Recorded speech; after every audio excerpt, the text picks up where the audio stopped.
யோசுவாவின் புஸ்தகம் அதிகாரம் 13. யோசுவா வயது சென்று முதிர்ந்தவனான போது கர்த்தர் அவனை நோக்கி, நீ வயது சென்றவனும் முதிர்ந்தவனும் ஆனாய். சுதந்தரித்து கொள்ள வேண்டிய தேசம் இன்னும் மகா விஸ்தாரமாய் இருக்கிறது. மீதியாயிருக்கிற தேசம் எவையெனில், எகிப்துக்கு எதிரான சீகோர் ஆறு துவக்கி கானானியரை சேர்ந்ததாக எண்ணப்படும் வடக்கே இருக்கிற எக்ரோனின் எல்லை மட்டுமுள்ள பெலிஸ்தியரின் எல்லா எல்லைகளும், கெசூரிம் முழுவதும், காசா, அஸ்தோத், அஸ்கலோன், காத், எக்ரோன் என்கிற பட்டணங்களில் இருக்கிற பெலிஸ்தியருடைய 5 அதிபதிகளின் நாடும், ஆவியரின் நாடும், தெற்கே துவக்கி ஆப்பெக் மட்டும் எமோரியர் எல்லை வரைக்கும் இருக்கிற கானானியரின் சகல தேசமும், சீதோனியருக்கு அடுத்த மெயாரா நாடும், கிப்ளியரின் நாடும், சூரியோதய புறத்தில் எர்மோன் மலையடிவாரத்தில் இருக்கிற பாகால் காத் முதற்கொண்டு ஆமாத்துக்குள் பிரவேசிக்கும் மட்டுமுள்ள லீபனோன் முழுவதும், லீபனோன் துவக்கி மிஸ்ராபோத் மாயீம் மட்டும் மலைகளில் குடியிருக்கிற யாவருடைய நாடும், சீதோனியருடைய எல்லா நாடும் தானே. நான் அவர்களை இஸ்ரவேல் புத்திரருக்கு முன்பாக துரத்துவேன். நான் உனக்கு கட்டளையிட்டபடியே நீ இஸ்ரவேலுக்கு சுதந்திரமாக சீட்டுக்களை மாத்திரம் போட்டு தேசத்தை பங்கிட வேண்டும். ஆதலால் இந்த தேசத்தை 9 கோத்திரங்களுக்கும் மனாசேயின் பாதி கோத்திரத்துக்கும் சுதந்திரமாக பங்கிடு என்றார். மனாசேயின் பாதி கோத்திரத்தாரும் ரூபனியரும் காத்தியரும் தங்கள் சுதந்திரத்தை அடைந்து தீர்ந்தது. அதை கர்த்தரின் தாசனாகிய மோசே யோர்தானுக்கு அப்புறத்தில் கிழக்கே அவர்களுக்கு கொடுத்தான். அர்னோன் ஆற்றங்கரையில் இருக்கிற ஆரோவேரும் நதியின் மத்தியில் இருக்கிற பட்டணமும் துவக்கி தீபோன் மட்டும் இருக்கிற மெதேபாவின் சமனான பூமி யாவையும், எஸ்போனில் இருந்து அம்மோன் புத்திரரின் எல்லை மட்டும் ஆண்ட எமோரியரின் ராஜாவாகிய சீகோனுக்குரிய சகல பட்டணங்களையும், கீலேயாத்தையும், கெசூரியர் மாகாத்தியருடைய எல்லையிலுள்ள நாட்டையும், எர்மோன் மலை முழுவதையும், அஸ்தரோத்திலும் எத்ரேயிலும் ஆண்டு மோசே முறியடித்து துரத்தின ராட்சதரில் மீதியாயிருந்த பாசானின் ராஜாவாகிய ஓகுக்கு சல்கா மட்டும் இருந்த பாசான் முழுவதையும் அவர்களுக்கு கொடுத்தான். இஸ்ரவேல் புத்திரரோ கெசூரியரையும் மாகாத்தியரையும் துரத்திவிடவில்லை. கெசூரியரும் மாகாத்தியரும் இந்நாள் வரைக்கும் இஸ்ரவேலின் நடுவே குடியிருக்கிறார்கள். லேவியரின் கோத்திரத்துக்கு மாத்திரம் அவன் சுதந்திரம் கொடுக்கவில்லை. இஸ்ரவேலின் தேவனாகிய கர்த்தர் அவர்களுக்கு சொன்னபடியே அவருடைய தகன பலிகளே அவர்களுடைய சுதந்திரம். மோசே ரூபன் புத்திரரின் கோத்திரத்துக்கு அவர்களுடைய வம்சங்களுக்கு தக்கதாக சுதந்திரம் கொடுத்தான்.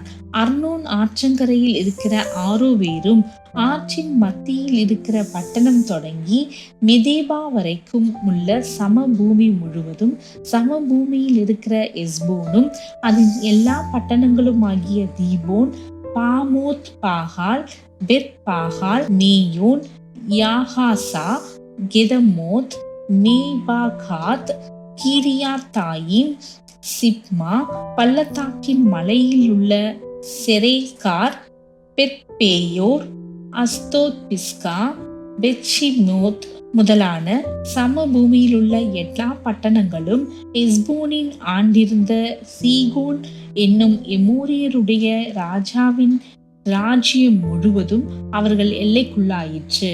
அந்த சீகோனையும் தேசத்திலே குடியிருந்து சீகோனின் அதிபதியாயிருந்த ஏவி, ரெக்கேம், சூர், ஊர், ரேபா என்னும் மீதியானின் பிரபுக்களையும் மோசே வெட்டி போட்டான்.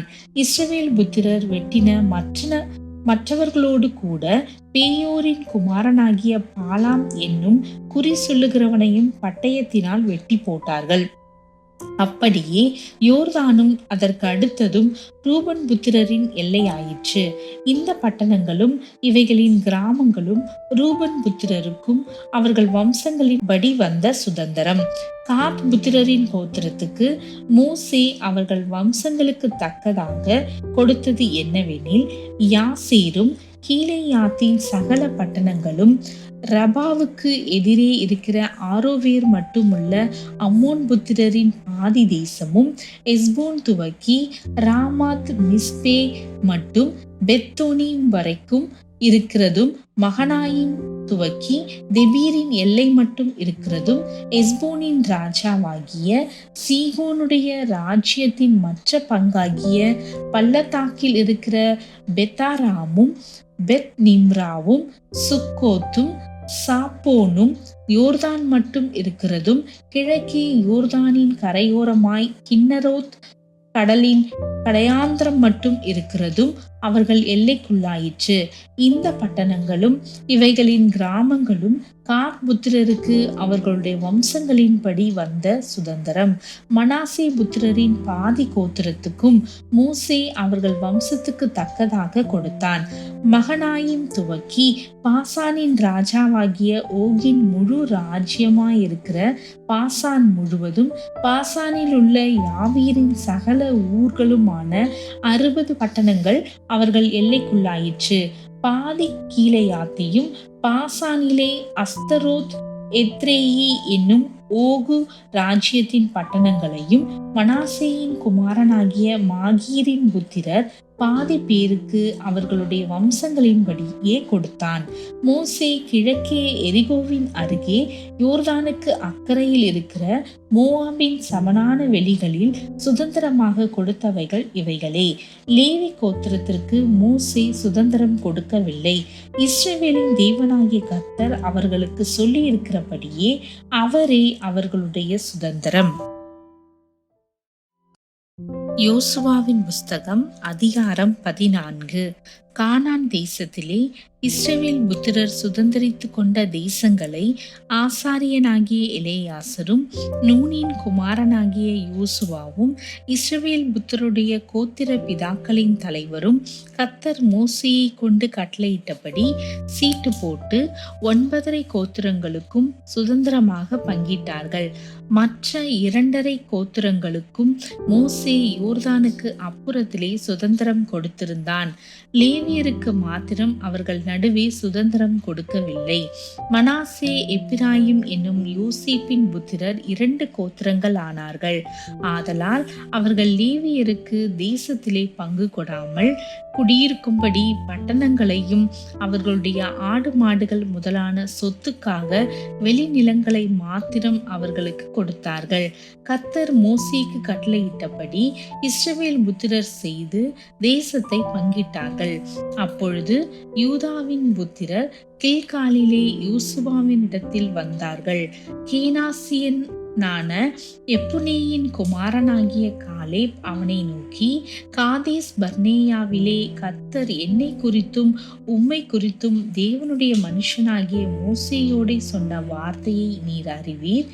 தேசத்தை வேவு பார்க்க கர்த்தரின் தாசனாகிய மோசே என்னை காதேஸ் பர்னேயாவில் இருந்து அனுப்புகிற போது எனக்கு 40 வயதாய் இருந்தது.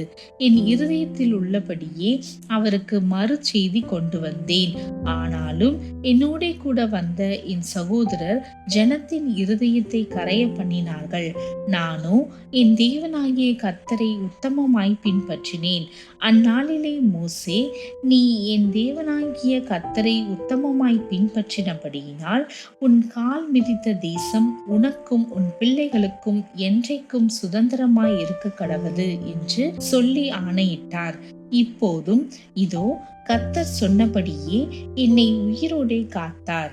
இஸ்ரவேலர் வனாந்திரத்தில் சஞ்சரிக்கையில் கர்த்தர் அந்த வார்த்தையை மோசேயோடே சொல்லி இப்போது 45 வருஷம் ஆயிற்று.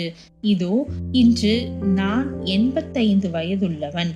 மோசே என்னை அனுப்புகிற நாளில் எனக்கு இருந்த அந்த பலன் இந்நாள் வரைக்கும் எனக்கு இருக்கிறது.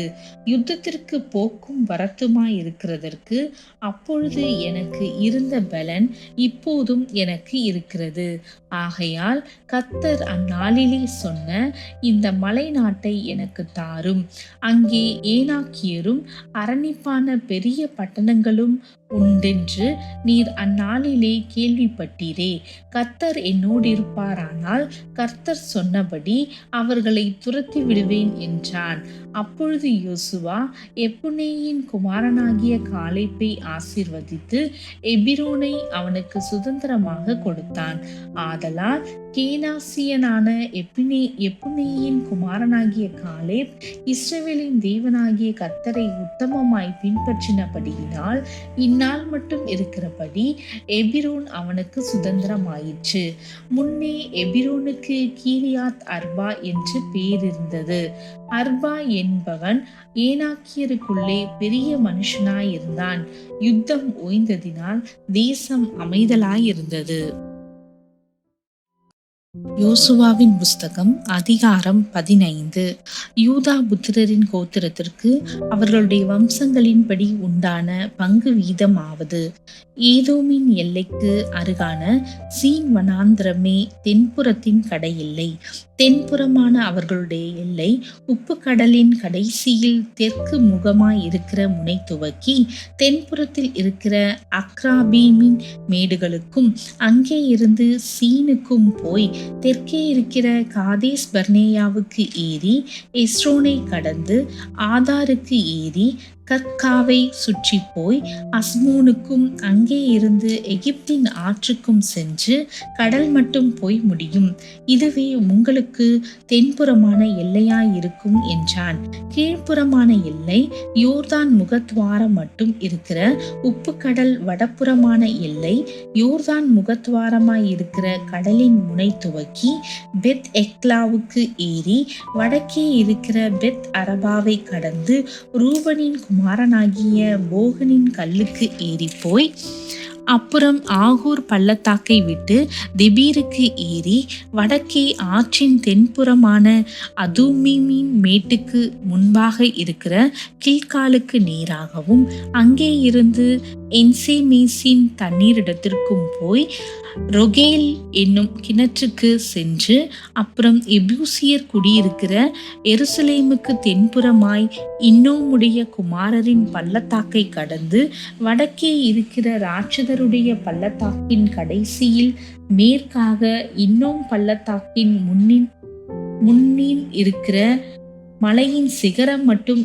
ஏறி போய் அந்த மலையின் சிகரத்தில் இருந்து நெப்தோவாவின் நீரூற்றுக்கு போய் எப்பரோன் மலையின் பட்டணங்களுக்கு சென்று கீரியாத் யெயாரீம் பாலாவுக்கு போய் பாலாவிலிருந்து மேற்கே சேயீர் மலைக்கு திரும்பி வடக்கே இருக்கிற கெசலோனாகிய யொயாரீம் மலைக்கு பக்கமாய் போய் பெத்ஷிமேசுக்கு இறங்கி திம்னாவுக்கு போய் அப்புறம் வடக்கே இருக்கிற எக்ரோனுக்கு பக்கமாய் சென்று சிக்ரோனுக்கு ஓடி பாலா மலையை கடந்து யாப்னியேலுக்கு சென்று கடலிலே முடியும்.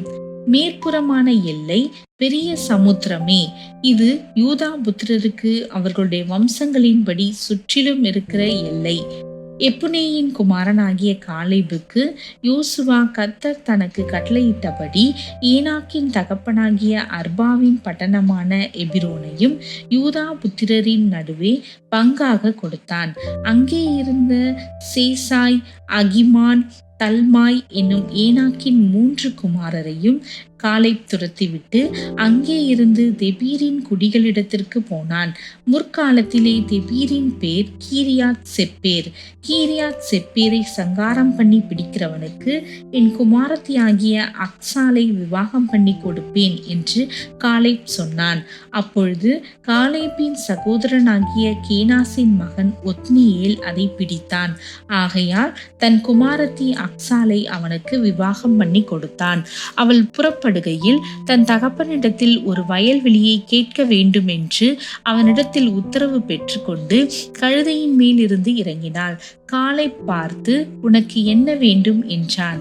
அப்பொழுது அவள், எனக்கு ஒரு ஆசீர்வாதம் தர வேண்டும். எனக்கு வறட்சியான நிலத்தை தந்தி நீர்ப்பாய்ச்சலான நிலத்தையும் எனக்கு தர வேண்டும் என்றாள். அப்பொழுது அவளுக்கு மேற்புறத்திலும் கீழ்ப்புறத்திலும் நீர்ப்பாய்ச்சலான நிலங்களை கொடுத்தான்.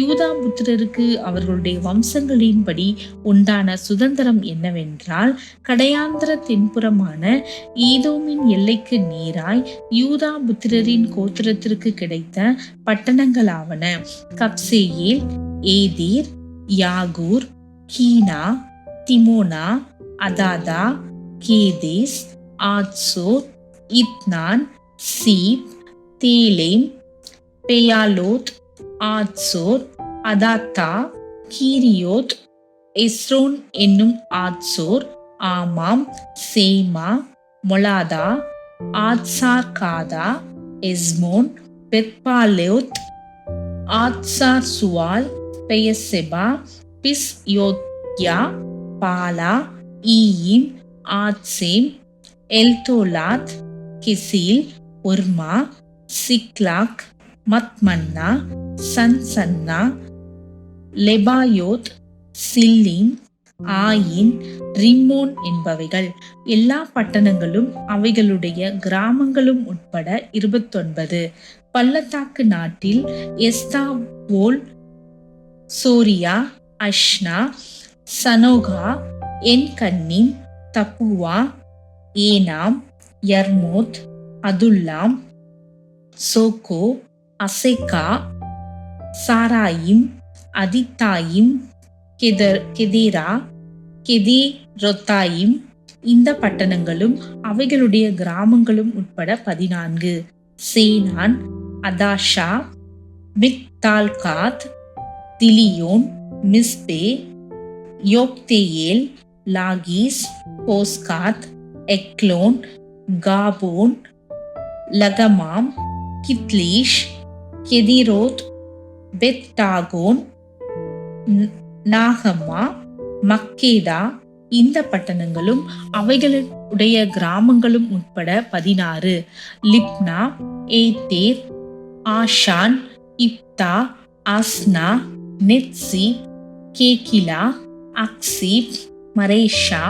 இந்த பட்டணங்களும் அவைகளுடைய கிராமங்களும் உட்பட 9. எக்ரோனும் அதன் வெளிநிலங்களும் கிராமங்களும், எக்ரோன் துவக்கி சமுத்திரம் மட்டும் அஸ்தோத்தின் புறத்தில் இருக்கிற சகல ஊர்களும் அவைகளின் கிராமங்களும், அஸ்தோத்தும் அதன் வெளிநிலங்களும் கிராமங்களும், காசாவும் எகிப்தின் நதி மட்டும் இருக்கிற அதன் வெளிநிலங்களும் கிராமங்களுமே. பெரிய சமுத்திரமே எல்லை. மலைகளில் சாமீர், யாத்தீர், சோக்கோ, தன்னா, தெபீர் எனப்பட்ட Kirjath Sannah, Anab, Eshtemoh, Anim, Goshen, Holon, Giloh. இந்த பட்டணங்களும் அவைகளுடைய கிராமங்களும் உட்பட 11. Arab, Dumah, Eshean, Janum, Beth Tappuah, Aphekah, Humtah, எபிரோனாகிய கீரியாத் அர்பா, சீயோர். இந்த பட்டணங்களும் அவைகளுடைய கிராமங்களும் உட்பட 9. மாகோன், Carmel, Ziph, Juttah, Jezreel, Jokdeam, Zanoah, Kain, Gibeah, Timnah. இந்த பட்டணங்களும் அவைகளுடைய கிராமங்களும் உட்பட 10. அல்குல், பெத்சூர், கெதோர், மகாராத், பெதானோத், எல்தேகோன். இந்த பட்டணங்களும் அவைகளுடைய கிராமங்களும் உட்பட 6. கீரியாத் எயாரிமாகிய கீரியாத் பாகால், ரபா. இந்த பட்டணங்களும் அவைகளுடைய கிராமங்களும் உட்பட 2. வனாந்திரத்தில் பெத் அரபா, மித்தீன், செக்காக்கா, நிப்சான், உப்பு பட்டணம், என்கேதி. இந்த பட்டணங்களும் அவைகளுடைய கிராமங்களும் உட்பட 6. எருசலேமில் குடியிருந்த எபூசியரை யூதா புத்திரர் துரத்திவிடக் கூடாமற் போயிற்று. ஆகையால் இந்நாள் மட்டும் எபூசியர் யூதா புத்திரரோடே எருசலேமிலே குடியிருக்கிறார்கள். யோசுவாவின் புஸ்தகம் 16ஆம் அதிகாரம்.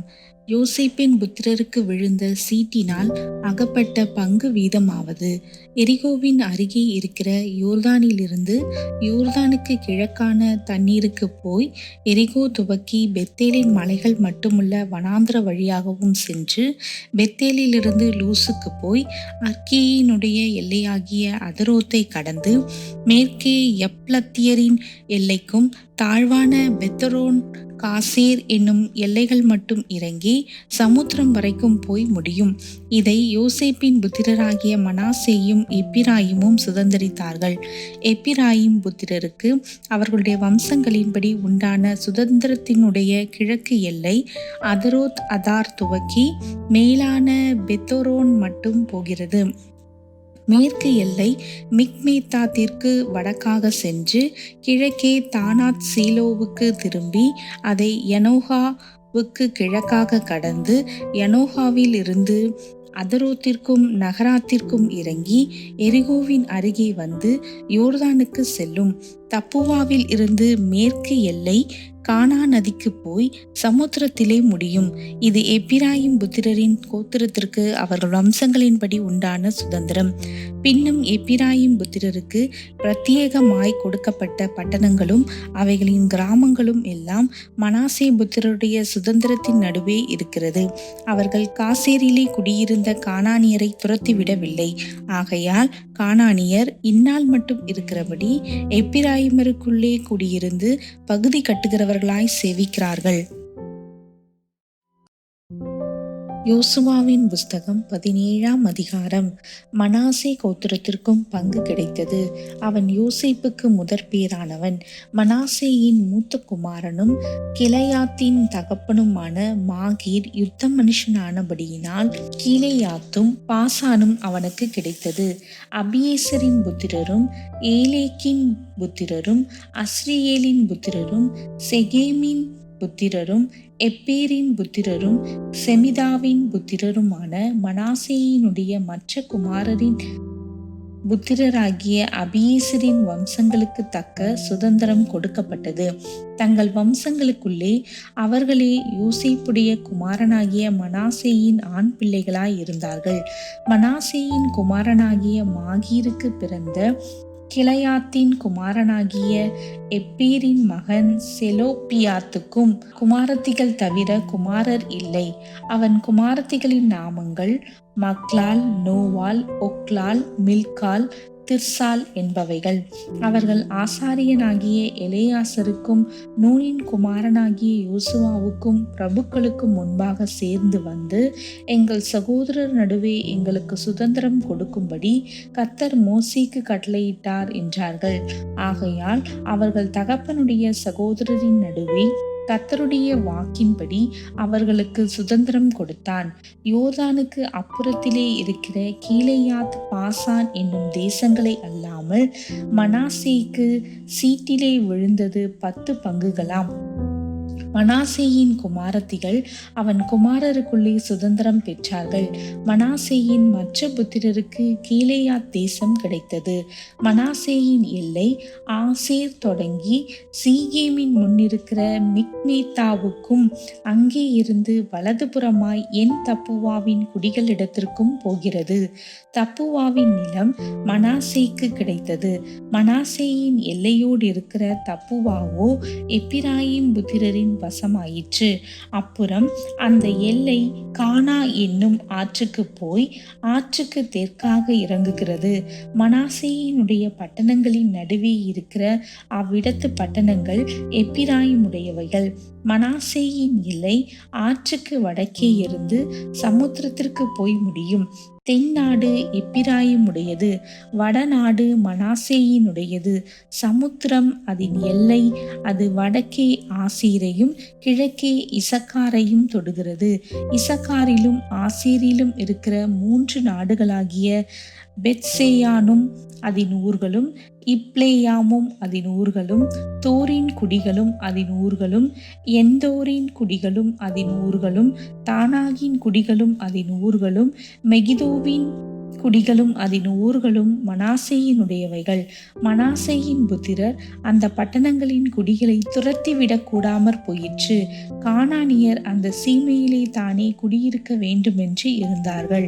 இஸ்ரவேல் புத்திரர் பலத்த போதும் கானானியரை முற்றிலும் துரத்திவிடாமல் அவர்களை பகுதி கட்டுகிறவர்களாக்கி கொண்டார்கள். யோசேப்பின் புத்திரர் யோசுவாவை நோக்கி, கர்த்தர் எங்களை இதுவரைக்கும் ஆசீர்வதித்து வந்ததினால் நாங்கள் ஜனம் பெருத்தவர்களாயிருக்கிறோம். நீர் எங்களுக்கு சுதந்திரமாக ஒரே வீதத்தையும் ஒரே பங்கையும் கொடுத்தது என்ன என்று கேட்டார்கள். அதற்கு யோசுவா, நீங்கள் ஜனம் பெருத்தவர்களாயும் எப்பிராயீம் மலைகள் உங்களுக்கு நெருக்கமாயும் இருந்தால் பெரிசியர் ரெப்பாயிமியர் குடியிருக்கிற காட்டு தேசத்துக்கு போய் உங்களுக்கு இடம் உண்டாக்கி கொள்ளுங்கள் என்றான். அதற்கு யோசேப்பின் புத்திரர், மலைகள் எங்களுக்கு போதாது, பள்ளத்தாக்கு நாட்டில் இருக்கிற பெத்சேயானிலும் அதன் ஊர்களிலும் இஸ்ரேல் பள்ளத்தாக்கிலும் குடியிருக்கிற எல்லா கானானியரிடத்திலும் இருப்பு ரதங்கள் உண்டு என்றார்கள். யோசுவா யோசேப்பு வம்சத்தாராகிய எப்பிராயிமியரையும் மனாசேயரையும் நோக்கி, நீங்கள் ஜனம் பெருத்தவர்கள், உங்களுக்கு மகா பராக்கிரமும் உண்டு. ஒரு பங்கு மாத்திரமல்ல, மலை தேசமும் உங்களுடையதாகும். அது காடானபடியினாலே அதை வெட்டி திருத்துங்கள். அப்பொழுது அதன் கடையாந்திரம் மட்டும் உங்களுடையதாயிருக்கும். கானானியருக்கு இருப்பு ரதங்கள் இருந்தாலும் அவர்கள் பலத்தவர்களாயிருந்தாலும் நீங்கள் அவர்களை துரத்தி விடுவீர்கள் என்றான்.